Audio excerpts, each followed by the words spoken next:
Halo Rek, ya apa kabare? Ketemu maneh karo aku Mas Ayu Maya nang acara Lokal Keren Jatim Podcast Bangga Buatan Indonesia Lokal Keren Jatim Road to Brilliantpreneur 2021 dengan hashtag UMKM Jatim Bangkit. Nah, episode iki adalah episode kesongo Rek. Topiknya adalah dari guyub jadi takjub. Nah, nang kene iki wis ono bintang tamu super spesial Bapak Jawa Timur dan juga ada satu mas-mas yang fokus sekali dalam berbisnis di sebuah komunitas. Nah, nanti ya Rek ya tak kenalno satu persatu, tapi sebagai rangkaian kegiatan Road to Brilliantpreneur 2021 yang digagas sama BR ini, Lokal Keren Jatim menghadirkan dan juga mempromosikan berbagai UMKM di Jawa Timur dalam rangkaian program Bangga Buatan Indonesia Lokal Keren Jatim. Nah, nang kene Rek, lebih dari 200 UMKM terpilih dari berbagai bidang industri yang berbeda. Contoh ono fashion, food and beverage, ono craft and home decor, aksesori dan juga ono juga beauty Rek. Nah, nek pengen ngerti detailnya langsung aja dicek nang lokalkerenjatim.id. Yang pertama adalah Mas Emil Elistianto Dardak. Beliau adalah Wakil Gubernur Jawa Timur dan juga selaku advisor pemuda wirausaha atau perwira. Mas Emil, matur suwun sudah datang. Sami-sami. Ini bapaknya arek-arek Jawa Timur nih. Terima kasih Mas sudah meluangkan waktunya yang sibuk untuk bisa hadir di sini. Jadi ngene Rek, Mas Emil iki adalah Wakil Gubernur Jawa Timur termuda dan juga penyandang gelar Doktor Ekonomi Pembangunan termuda di Ritsumeikan Asia Pacific University. Dan beliau sebelum terjun ke dunia politik sempat juga berkarir di World Bank Jakarta dan juga PT Penjaminan Infrastruktur Indonesia. Nah, sementara itu karir politik beliau diawali dengan menjabat sebagai Bupati Trenggalek. Mas Emil ini juga sebagai eksekutif muda yang pastinya jago soal berbisnis dan juga hobi nyanyi. Nyanyi dikit Mas. Wah. Nanti belum tentu laku kalau saya nyanyi. Ya udah kalau gitu berarti kita ngomong bisnis aja ya. Bisnis dulu aja. Oke. Ya. Berikutnya adalah Mas Raditya Saksono. Beliau adalah founder dari Chimney Indonesia. Mas Radit, apa kabar? Alhamdulillah baik. Sehat-sehat ya Mas? Oke, mantap. Jadi Rek, Mas Radit ini sangat aktif di berbagai komunitas. Selain punya production house, beliau ini juga tergabung dengan SCNT atau Surabaya Creative Network dan juga komunitas yang bisa mengekspor untuk mensuplai produk bahan baku beverage dari hotel, restoran dan juga kafe di seluruh Indonesia. Jadi buat kalian yang nantinya setelah pandemi selesai mau buka kafe, pengen gambaran apa ya Mas ya, kafe itu harus diisi makanan minuman apa, ini konsultasinya nanti sama Mas Radit ya. Mantap. Oke. Nah, berbicara soal mengembangkan bisnis lewat komunitas pasti akan ada banyak sekali topik yang menarik tentunya ya. Nah, karena orang Indonesia itu kan pada dasarnya guyup banget, sukanya kekeluargaan. Jadi kalau kita punya bisnis, harapannya kuat dari saudara-saudara dan juga lingkungan pertemanan, ya kan? Nah, sekarang ini langsung nih kita akan berbicara bersama dengan dua narasumber kita yang paling hebat, bagaimana strategi yang manjur untuk bisa berbisnis enak gitu ya. Makanya sesuai dengan episode 9 kita ini adalah dari guyub jadi takjub. Pertanyaan pertama untuk Mas Emil, bagaimana Mas ini cara menjual lewat komunitas ya? Mas Emil, apa yang paling penting diperhatikan kalau mau sukses dalam berbisnis Mas? Wah, ya tentunya kalau yang namanya bisnis itu pertama kata kuncinya tuh harus berani ngambil resiko. Walaupun tidak ada pengalaman sebelumnya? Ya, bukan hanya sebenarnya pengalaman ini kan, bisnis kan dinamis ya. Oke. Jadi pengalaman nggak menjamin orang itu pasti sukses. Tapi di sisi lain juga kalau kita rajin nyari referensi, kita rajin, sekarang kan source-nya banyak ya. Betul. Dengerin podcast kayak gini nih misalnya. Atau banyak sekali referensi untuk kita nggak perlu mengalami jatuh bangun, kita bisa merasakan dengan dengerin pengalaman-pengalaman bisnisnya orang lain. Tapi kata kunci utamanya kalau mau sukses itu harus berani mengambil resiko. Itu satu. Nah, banyak sih orang kalau udah berusaha dia berani ngambil resiko. Tantangan kedua selain berani, mampu mengelola. Nah, ngelola tuh artinya gini, banyak banget orang tuh kadang kalau ngeliat bisnis nih misalnya, saya pengen bikin ini gitu. Idenya banyak. Tapi core bisnisnya tuh sebenarnya apa? gitu. Jadi kita tuh kalau bisnis itu ada yang bilang harus bisa melakukan prototype dulu. Produknya apa sih? Apakah itu jasa atau gitu apa gitu. Nah, ada bisnis yang mengembangkannya bisa bertahap. Ya. Jadi saya pengen bikin satu produk dulu nih. Ya udah nggak usah ngomong kemasan, bikin aja dulu produknya. Enak nggak gitu? Orang kira-kira dari komunitas mau nggak gitu? Nah, tapi ada juga yang bisnisnya berat gitu. Sekali bisnis yang nggak mungkin kita buktikan tanpa ini. Tetapi sekali lagi saya pernah pengalaman dulu diajarin soal inovasi di Harvard sama Michael Bloomberg yang salah satu miliuner di Amerika yang juga mantan wali kota New York. Jadi di program itu tuh contoh nih misalnya ada persewaan, jadi ada anak-anak Harvard Business School mau nyewain gaun buat dress gitu. Bukan buat pengantin ya, dress gitu. Untuk foto. Ya, untuk foto, untuk datang ke undangan. Nah, wedding gitu-gitu. Waktu itu dia cerita gitu. Langkah pertama apa yang dilakukan? Dia pasang pameran dulu. Terus di pameran itu dia sewain bajunya gitu. Laku. Bajunya dipajang, disewain laku. Tahap kedua, dia pasang lagi di pameran lain, tapi bedanya kali ini di pameran itu dia nggak taruh bajunya, cuman taruh katalog. Ini ada katalog gitu, jadi orang mampir di booth. Yang ketiga dia bikin elektronik. Saya tanya dong, gitu. Kenapa nggak dari awal aja langsung bikin yang elektronik? Kita nggak akan tahu kalau ini gagal, apakah karena memang orang nggak minat nyewa baju, atau dia harus merasakan langsung fisik ngelihat, atau dia memang bisa langsung melakukan itu secara online gitu. Jadi dengan melakukan staging ini yang disebut MVP, Most Viable Product gitu. Jadi dengan gini baru kebayang gitu. Nah, kita yang namanya ngelola resiko. Jadi kalau sekarang tuh orang kan mesti ngomong, kenapa sih Anda nggak bisa bisnis? Saya nggak bisa bisnis karena nggak ada yang modalin gitu. Padahal sebenarnya kita bisa mengembangkan produk kita, apalagi sekarang dengan digital ya. Sangat-sangat mungkin untuk kita melakukan prototype, most viable product gitu. Jadi itu salah satu cerita. Tapi yang kedua cerita singkat aja. Ada orang punya ide bikin apps untuk peta subway gitu ya. Ya, karena dia bilang subway itu ribet katanya. Kadang-kadang kalau kita ngeliat di peta, kayaknya tuh stasiun yang ini ada di sini, ada di sini. Begitu dia keluar stasiun yang ini sama ini sebenarnya tuh adep-adepan. Karena kan peta subway kan ribet. Betul. Lagi. Nah, dia bikin ide apps. Dia nggak bikin appsnya, dia bikin kayak karton gitu. Nanti kita pencet ini. Nanti dia kasih karton, nanti bapak keluarnya ini. Jadi nggak usah bikin program yang mahal-mahal dulu, cukup pakai prototype itu untuk mensimulasi rasanya menggunakan produk tersebut. Jadi ini yang saya harapkan bahwa pengusaha-pengusaha nih yang pengen berwirausaha jangan langsung mengeluh nggak punya modal ya. Jadi produk apa misalnya ini gitu ya. Ya mungkin core-nya dulu aja gitu. Artinya karena kan kita hanya ingin menguji dulu. Semakin teruji maka pemodal akan semakin berani invest gitu. Cek ombak dulu ya, cek pasar dulu. Oke, baik. Kita akan geser ke Mas Radit nih. Mas Radit udah aktif di berbagai komunitas. Berapa komunitas, Mas? Saat ini saya di Surabaya Creative Network.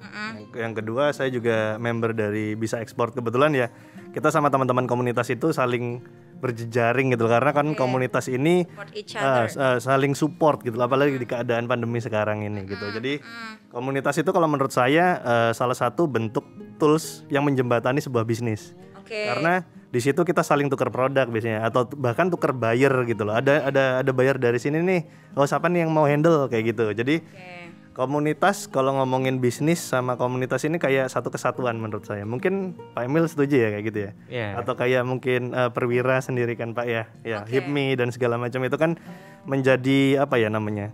Menjadi backup kita sebagai pengusaha ini. Soalnya tadi saya menambahkan omongan Pak Emil kalau memang bisnis itu sebenarnya tidak membutuhkan modal. Cuman memang orang-orang yang baru terjun ini kan mentalnya masih kadang-kadang takut ya. Nah, dengan adanya komunitas itu mereka bisa saling tanya gitu loh. Dari seniornya dan segala macam kayak Menurut gitu. Mas Radit, metode pemasaran word of mouth atau getok tular atau dari mulut ke mulut, berarti melalui komunitas itu efisien nggak sih, Mas? Efisien tidaknya tergantung dari personal kalau menurut saya karena gini. Di komunitas itu kita kayak ikan yang diceburin di kolam, gitu loh. Terserah kita mau bergerak apa mau cuma diam aja, gitu. Jadi kita bener-bener cari informasi sendiri. Kita juga harus tidak ragu untuk bertanya, berkenalan sama orang, gitu. Percuma kalau kita cuma tergabung sebagai member tapi diam aja pasif, Jadi menurut saya kalau efektif tidak efektifnya sebenarnya kembali dari personal. Tapi kalau saya pribadi sih, komunitas itu adalah sebuah wadah yang bagus gitu loh. Memang di Surabaya sendiri banyak sekali komunitas yang saya tahu, kayak contohnya kopi, komunitas barista juga banyak, mereka juga saling guyup kok. Kayak gitu. Memberikan keuntungan dari sisi informasi ya. Informasi Ayo, ini minimal. Ada orang yang butuh ini, siapa yang mau ambil kayak yang tadi Mas Radit bilang gitu ya. Iya, benar. Membuka gitu jaringan dan mungkin juga lebih confidence ya kalau kita punya komunitas, aku punya bisnis ini dan komunitasku ada ini gitu, kayak kita merasa lebih pede, nggak jalan sendirian gitu ya. Benar banget. Oke, balik lagi ke Mas Emil. Pemasaran lewat komunitas itu kan pasti punya kendala ya Mas ya? Atau justru menurut Mas Emil malah lebih enak? Ya, jadi gini kan, ada dua macam temen nih. Ada temen yang kalau kita buka bisnis, dia mikir gue bisa dapat gratis. Iya benar. Ojo ngono rek, gitu kan. Ojo ngono rek, bener. Ono kancamu arep bisnis iku di sengkuyung iku carane ya dibeli, tuku. Ojo mbok njaluk gratisan. Lah, jadi ini tadi ekosistem yang tadi dibilang kan, kita kadang bisa bantu dengan beli, dengan ngenalin, atau dengan bantu trial lah gitu kan. Ya oke lah, aku endorse zaman sekarang. Endorse ya kan. Nah, makanya tapi juga satu hal yang pengen saya sampaikan tadi yang dijelaskan oleh Mas Radit, ekosistem tadi penting karena saling sharing, saling sinergi. Makanya sekarang ada istilah co-working kan. Co-working space itu buat apa sih? Wong sekarang kerja dari kos-kosan juga bisa kok. Betul. Gitu kan. Karena komunitas itu penting gitu. Ada yang komunitas itu terbangun dengan digital, ada yang memang istilah kopi darat gitu. Nah, tapi komunitas ini menjadi semakin penting juga begini. Sekarang ini kan orang itu punya kedekatan dengan komunitas. Ya kan? Jadi sekarang kita kenal istilah kan above the line marketing, itu orang taunya adalah advertisement, PR gitu dulu kan, marketing mix ya. Betul. Nah, sedangkan below the line ini, yang below the line itu caranya sudah makin banyak. Kalau dulu kan ya hanya dengan pameran, walk in gitu ya, orang jalan lewat mampir gitu. Kalau sekarang banyak cara untuk melakukan marketing yang sifatnya micro. We can find it from social media. Iya, jadi dari komunitas. Nah, loyalitas komunitas itu tinggi terhadap hal yang memang mereka minati bareng. Jadi itu bisa menjadi salah satu cara pemasaran yang bagus. Jadi kita masuk di dalam satu komunitas atau kita di luar komunitas tapi menjangkau komunitas itu. Misalnya ada komunitas yang seneng sepedaan gitu kan. Gitu ya, udah kita tahu mereka kumpul di Taman Bungkul, asumsi nggak ada COVID ya. Asumsi nggak ada COVID, yo tak kei kopiku, kopi gitu. Cobaan gitu, enak gitu.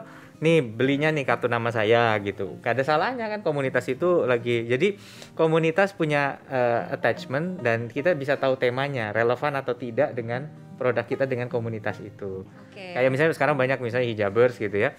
Ya artinya ini saya punya sampo yang memang cocok buat orang yang berhijab, atau saya punya salon yang tempatnya enak banget buat orang yang berhijab misalnya gitu. Salon yang cewek doang yang datang ke sana gitu kan.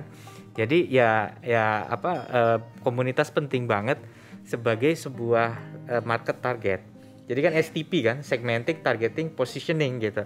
Nah, memahami pola komunitas hari ini akan sangat penting. Apalagi saya baru nonton video tentang bifurcation market.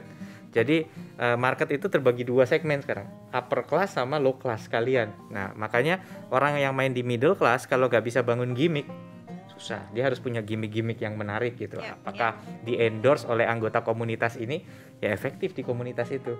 Jadi bukan influencer yang jutaan, influencer yang followernya berapa puluh ribu, tapi interaksinya di komunitas itu kuat karena asosiasi anggotanya terhadap influencernya tinggi. Jadi memang nggak boleh pasif ya.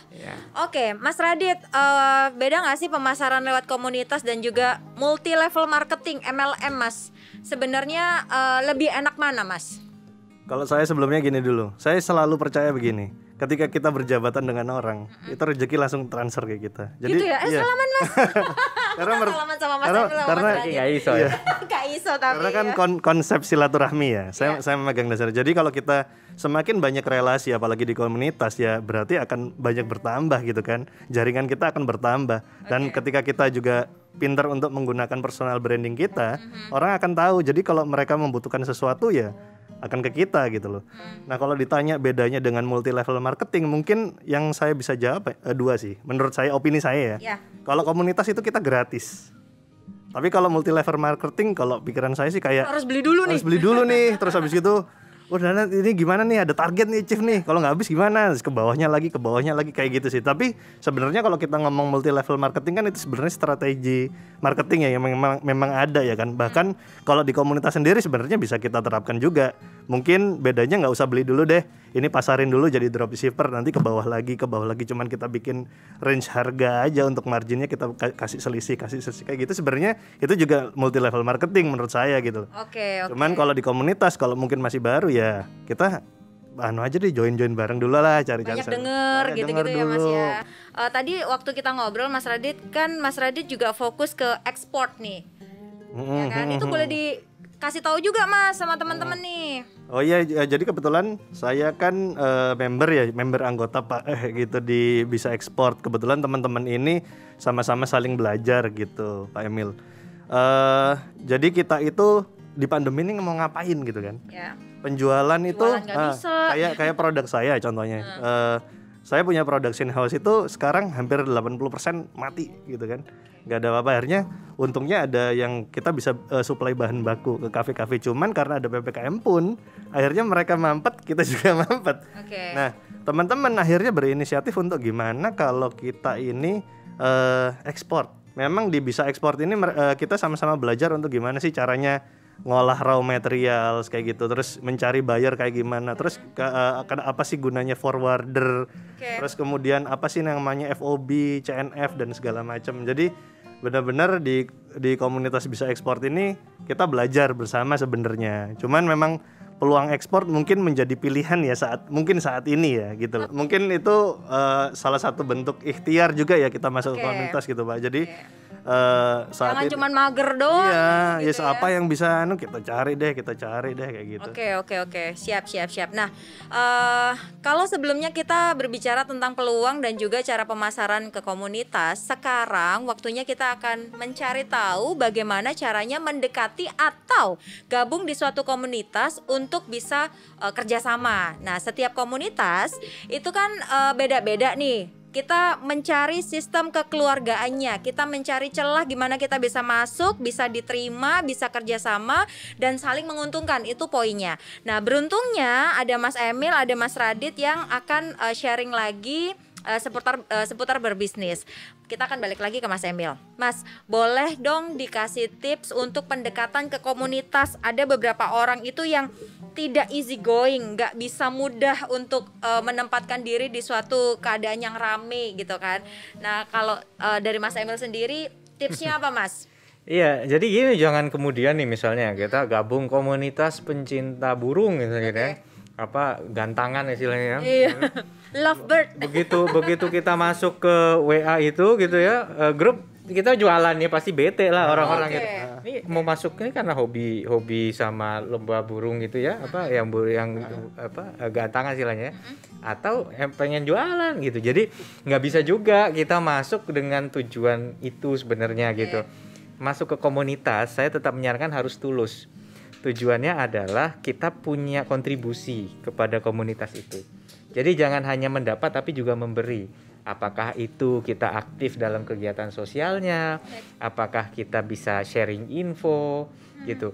Jadi harus lebih berorientasi kontribusi bukan take ya. Jadi give dan nggak harus take gitu. Tetapi kita percaya bahwa nantinya pada saat pertemanan itu terjalin, itu kemudian akan ada sebuah hubungan informal di situ. Nah, hubungan informal ini yang menjadi network. Dan kita nyampeinnya juga bisa halus sih, gitu kan, nggak harus hard. Ada istilah hard sell, ada soft sell. Ya, jadi kalau hard sell kayak sekarang kalau nonton drakor gitu ya, ada yang caranya halus gitu. Misalnya, aduh, sorry, lapar ya, nih dikasih misalnya gitu kan ya. Iya, oke. Ada yang kemudian gila ini enak banget ya apa, itu hard sell namanya gitu kan, ceritanya udah tahu nih. Tapi ada juga yang terus kayak saya nonton satu film itu dia minum senyum doang, cuman senyum tuh artinya nandain gue suka nih, gue suka, tapi nggak usah terlalu lebay gitu. Lebih sok gila enak banget, nggak perlu gitu gila, sampai lupa orang lagi dikejar pembunuh gitu, nggak mungkin. Jadi Jadi memang harus bisa elegan. Nah, itu memang perlu skill, perlu banyak gaul, perlu banyak nonton. Nonton tuh nggak jelek kalau tujuan kita nyari yang bagus gitu, nyari. Makanya saya senang kenapa ya, saya juga bukan ikut-ikutan. Saya yakin film Indonesia juga banyak yang bagus. Tapi kenapa beberapa drakor tuh menurut saya ada yang bagus gitu ya. Karena di sana satu diajarin konsep kerja keras. Jadi setiap protagonis itu mungkin 50% screen time-nya dia lagi di tempat kerjaan. Mau itu film apapun, itu dia lagi di tempat kerja, lagi ngelembur, lagi teamwork, lagi rapat.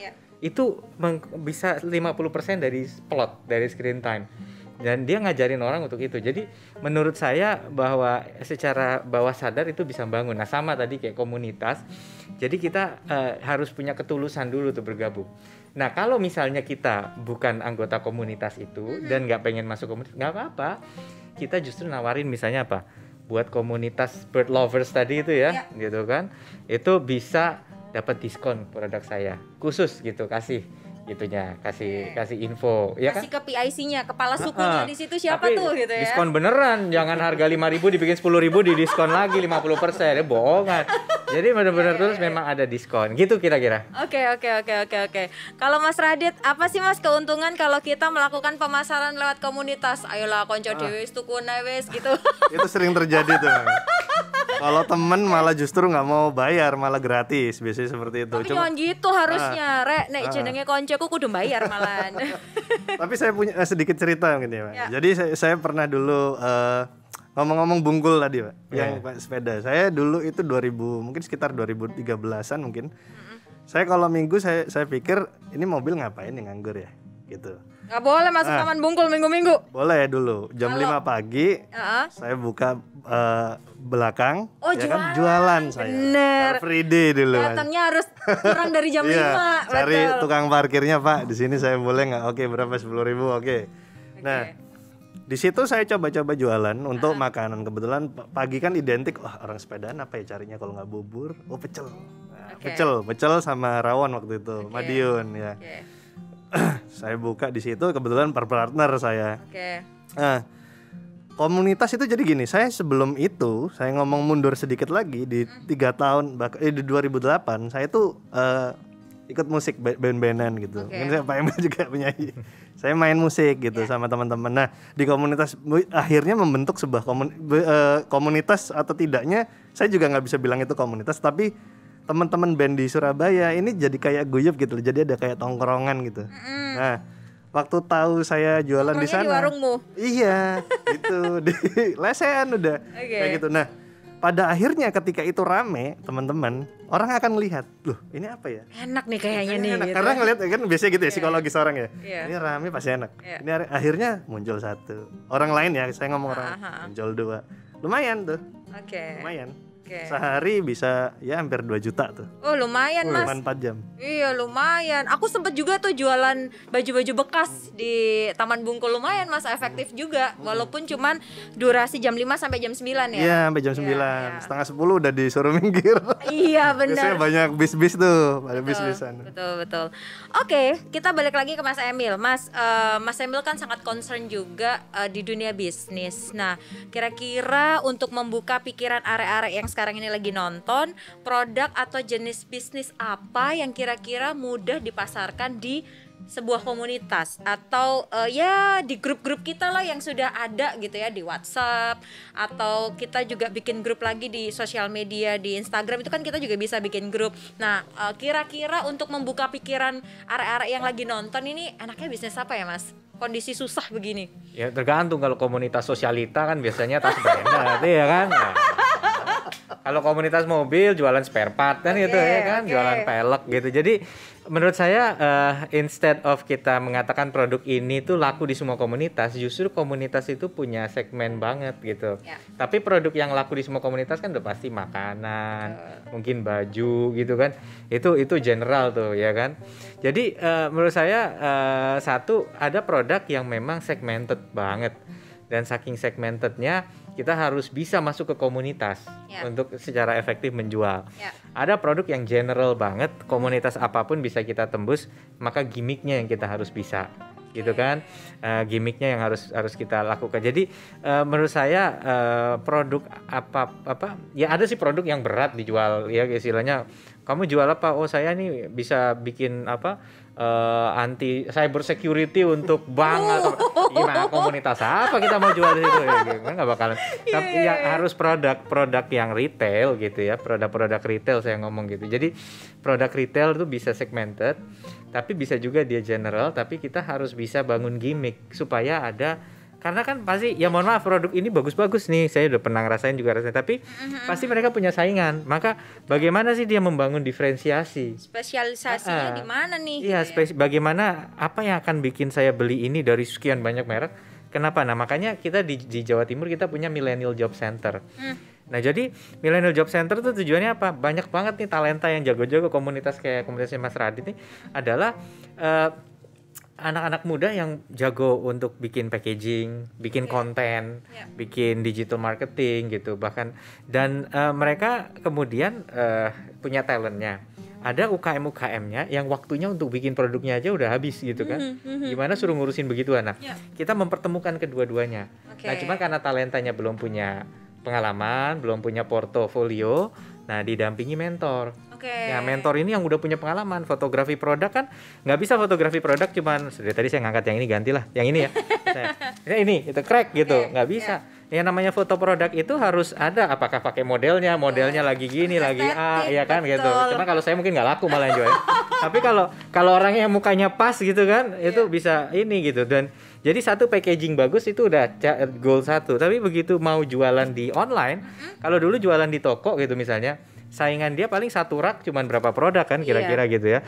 Ya misalnya ini gitu di meja ya paling saingannya ini. Tapi begitu ke digital, produk abon ini mungkin ada banyak banget. Tapi ini menarik, kalsium gitu kan. Walaupun semua abon punya kalsium kontennya, tapi mungkin karena dia berani menamakan, diferensiasinya ada gitu. Jadi apalagi misalnya gini, ini mungkin rasanya enak banget nih, tapi kan orang nggak akan tahu rasanya, apalagi kalau misalnya harus dikirim 2 hari baru nyampe demi sesuatu yang rasanya.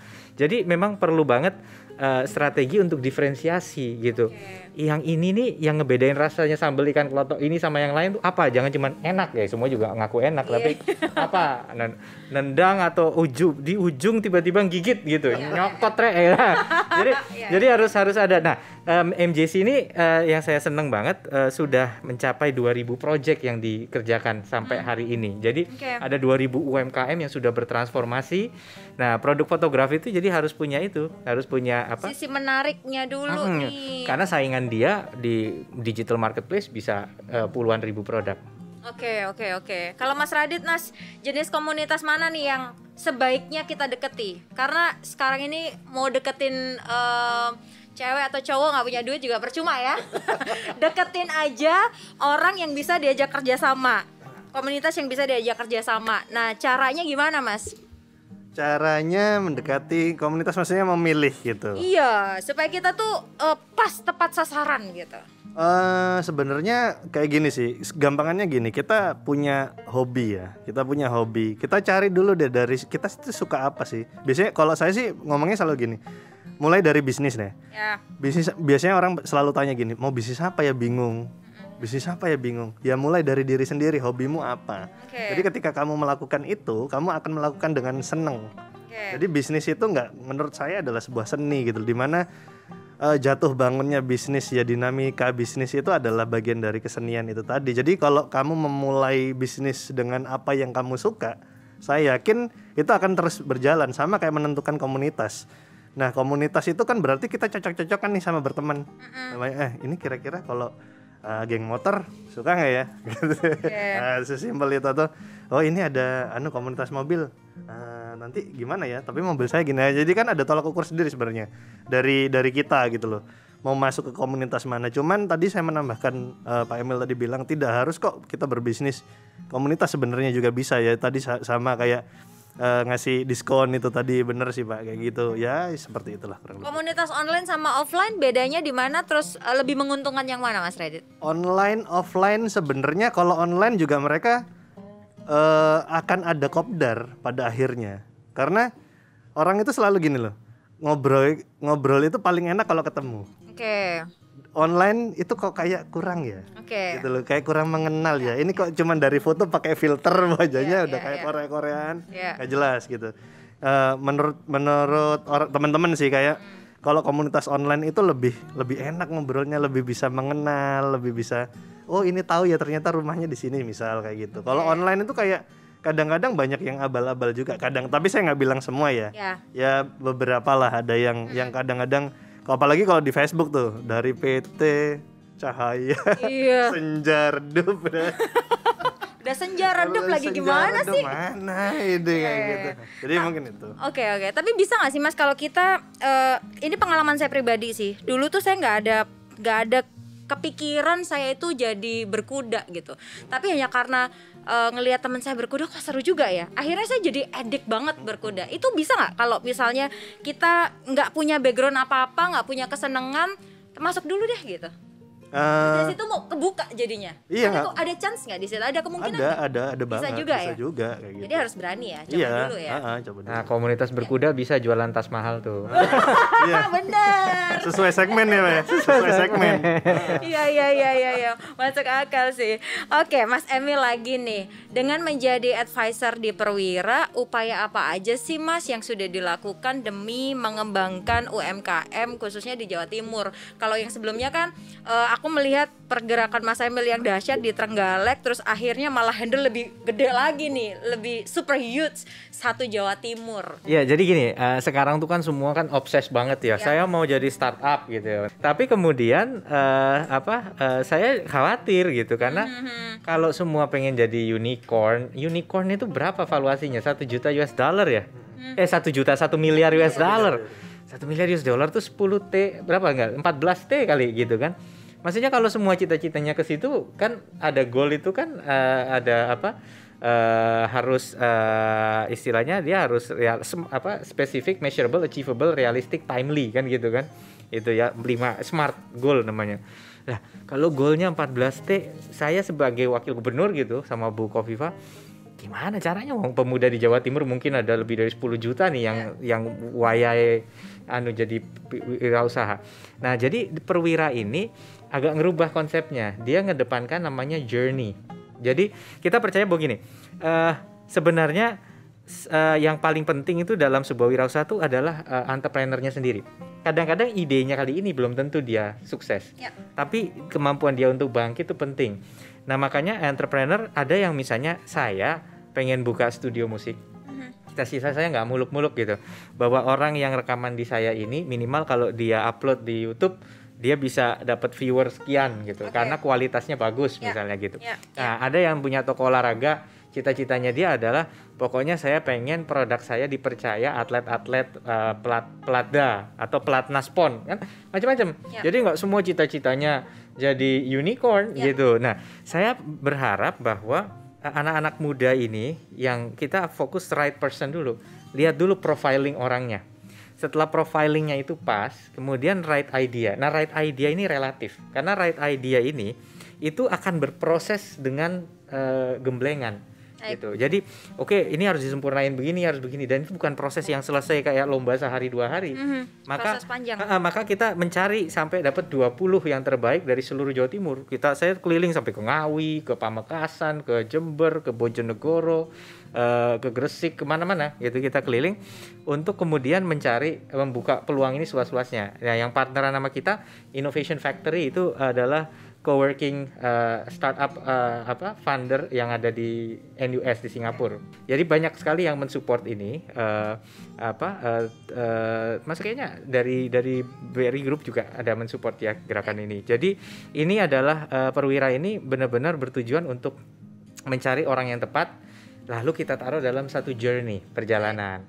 Nah, journey inilah di mana dia akan mencari jati dirinya sebagai entrepreneur. Jadi 20 dibandingkan jutaan pasti banyak ya. Nah, cuman narasinya ini buat 20 anak ini bisa lebih menginspirasi anak-anak muda kebanyakan di Jawa Timur. Baik. Karena kalau story-nya adalah dia bikin apps yang kemudian jadi super apps, berapa saya bisa nemu itu? Betul. Yang kayak gitu-gitu udah ada tuh marketnya. Tapi pemerintah harus mikirin bagaimana menjamah membuat sektor lain. bagaimana sebuah storyline yang bisa direplikasi oleh kebanyakan anak-anak muda di Jawa Timur. Nah ini tujuan Perwira.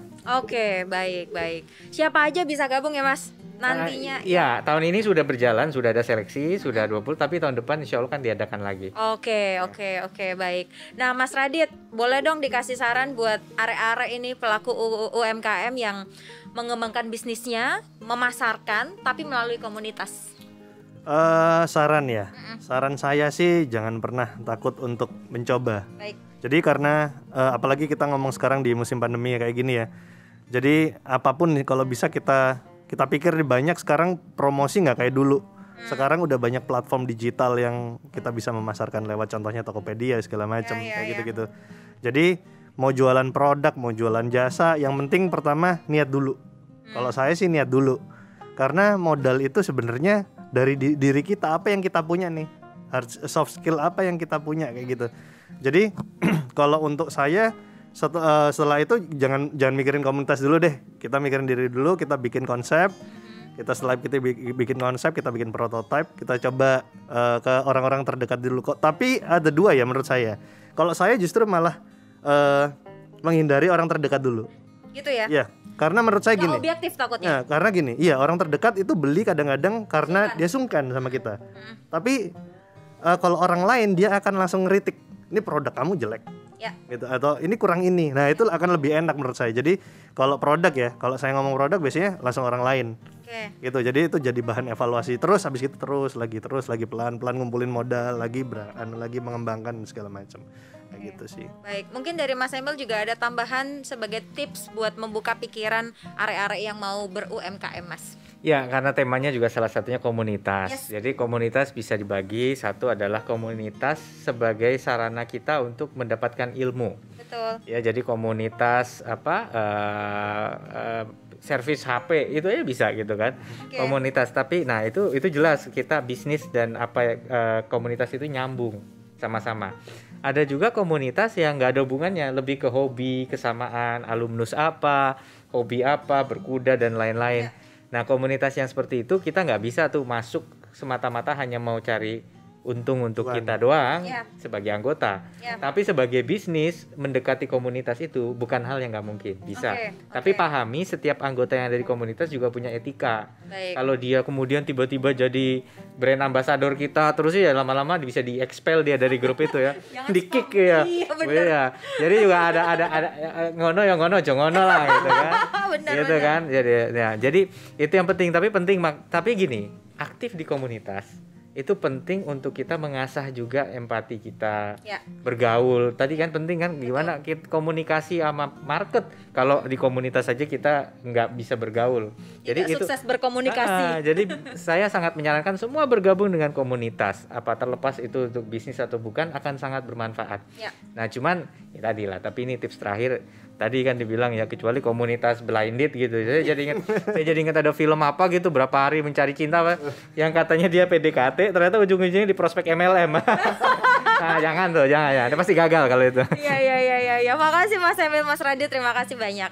Oke Rek, seru yo obrolannya karo Mas Emil, karo Mas Radit. Nah, makanya ojo lali delok terus Rek Lokal Keren Jatim Podcast. Karena kayak gitu tips yang dibagi nang kene. Koyo hari iki berbagai tips pemasaran produk dan juga pengembangan bisnis ke komunitas harus dicoba ya, dan ini juga bisa menjadi pengalaman baru buat arek-arek kabeh iki, gawe kene-kene kabeh. Jadi wajib dicoba. Nah, untuk semua juga yang sudah kita bahas lengkap mulai dari awal, mulai dari tips, mulai dari triknya seperti apa, cara memilih komunitas yang relevan itu bagaimana, wajib kita coba. Pokoknya kita nggak boleh takut.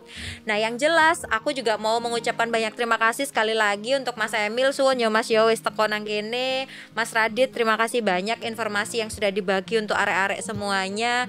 Dan yang pastinya Rek, ojo lali ikutan berbagai kegiatan seru lokal keren Jatim di website lokalkerenjatim.id. Nang kono ono virtual expo, ono aktivitasnya, pokoknya lengkap rek. Nah kok nek misalnya kalian iki kangen karo opo-opo sing ono nang Jawa Timur, ojo lali check out. Nang kono uake produknya UMKM khas Jawa Timur, api-api, kualitasnya yo keren-keren. Jadi nek misalnya awake dhewe iki sayang karo produknya Jawa Timur, ya berarti kudu tuku. Nah, nek wis ngomong masalah tuku, ojo lali tukune karo kartu BRI. Soalnya nek gawe kartu BRI, diskone akeh. Nah, dan buat kalian yang masih penasaran narasumber berikutnya siapa di episode yang ke-10, ojo lali rek. Tonton terus Lokal Keren Jatim Podcast hanya di YouTube channel Bank BRI dan juga Instagram di @bankbri_id. Mas Ayu Maya pamit, Mas Emil pamit, Mas Radit juga pamit. Suwon yo rek sing wis nonton Lokal Keren Jatim, UMKM Jatim bangkit.